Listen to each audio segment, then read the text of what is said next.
Welsh squad is out for the Six Nations 2023. Gats is back, and yeah, it's a mixture of some youngsters and some oldies, which Gats pretty much said he had to do. He doesn't have time prior to the World Cup to just fully overhaul the squad. He said he needs to get as much game time as he can into some of these youngsters and kind of manage the game time of some of the old boys. So yeah, we'll go through the squad. You guys can let us know your thoughts in the fixtures as well. Hookers, it's Dewey Lake, Ken Owens and Bradley Roberts. And the interesting thing here is that Ken Owens has been named captain. So the captaincy for Wales has jumped around a wee bit. Obviously, Dan Biggar was most recently captain. But he said, I think, that he's not going to make a big fuss about the fact that Ken Owens is now captain. And Ken Owens, I mean, he's just the epitome of, like, Welsh kind of toughness, isn't he? So I don't think there'd be many Welsh fans complaining about that guy getting the captaincy. So good on him. I'm very pleased for him. Ryan Elias is out injured, so kind of not considered, but I'm really pleased for Bradley Roberts, actually. I think he maybe didn't get as much in the way of international caps as he could have done in recent times, because he's only had 3 all up since he moved over to play as rugby in Wales to further his Welsh career, so pleased for him. Props, Rhys Carey, Leon Brown, Tom Francis, Wyn Jones, Dylan Lewis, Gareth Thomas. Nicky Smith, I believe, was on the injury list, which is kind of unfortunate for him because I think he's been playing pretty well. I think Leon Brown's still coming back from injury, so maybe is what you could call a slightly bit of a surprise call-up. Is it Wyn Jones that is as well? Yeah, Dylan Lewis, I think, has got a bit of a niggling injury. So the injury ward in Welsh rugby seems to be perpetually long.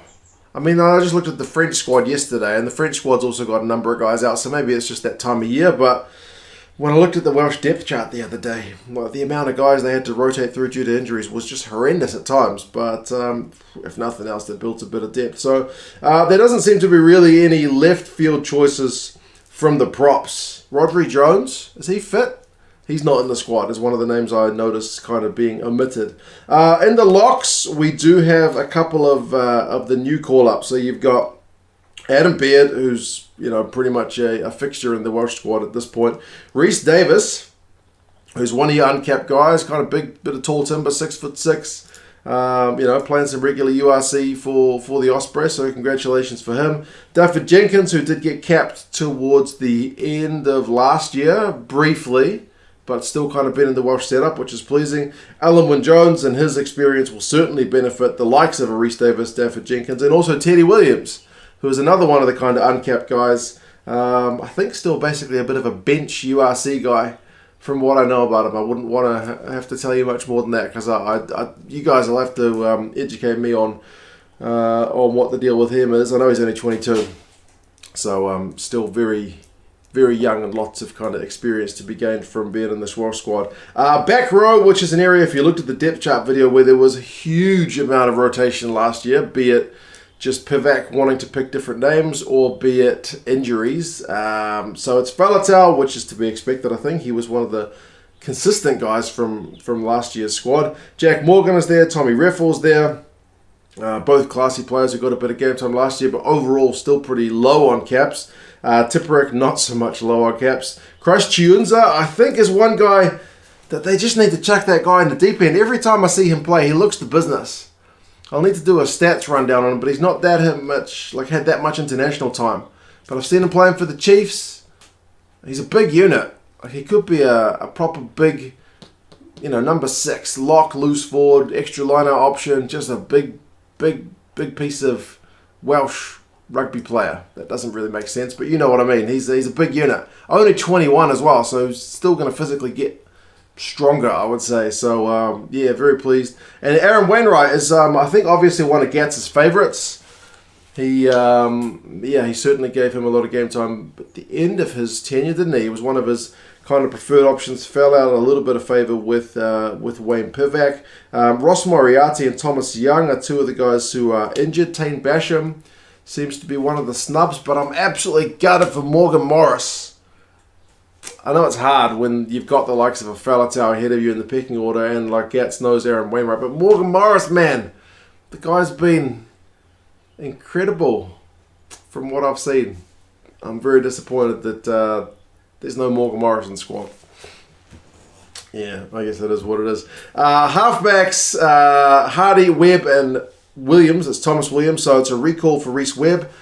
Every time Reece Webb was in great form with Pivac in charge, he would just say, "Oh, we know what he can do," and then he wouldn't pick him. But Gats knows what he can do and apparently still wants to pick him, so I think that's kind of pleasing. Dane Blacker can maybe think himself a little bit unlucky. Remember, he was in that Welsh squad towards the end of last year, but kind of drops down the pecking order. Bigger, Patchell, and Owen Williams are your potential 10s. You would assume that Bigger, if he's fit, is the man who's going to get the role. Obviously, Priestland is back down the pecking order. He was getting a bit of a renaissance under Pivac, but not to be at the moment. Midfielders, there's a couple of these new guys. Mason Grady, I think he's been playing mostly again bench, kind of URC rugby for Cardiff. Joe Hawkins, we've seen in Welsh colours before. Played that one game and looked, I think, pretty solid, actually. George North, Nick Tompkins. You know, I'm a big fan of Nick Tompkins. I think he's had a really great year in 2022. And then Kieran Williams, who's been a pretty regular player for the Ospreys. So, a bit of well-deserved form earns him a call-up. So, Jonathan Davis, I guess, is maybe one of the guys who's one of those senior guys who's not been able to make the cut. So, you might assume that his time in Welsh colours is over. It was kind of looking like that last year anyway, but outside backs, Josh Adams, Alex Cuthbert, Rio Dyer, Reece Zammit, who's still injured, Halfpenny, and Liam Williams. So some of these guys, to be honest, a little bit injury prone. I'm looking at Lee Halfpenny, certainly experienced, and Gats knows him, so it's not a real left field pick, but they will need to keep him fit, and Gats literally mentioned keeping the guys fit who are a little, got a few more miles on the clock. McKeelan Giles has been good, but they've only just blooded a guy like Rio Dyer. Cuthbert's selection is maybe an interesting one. I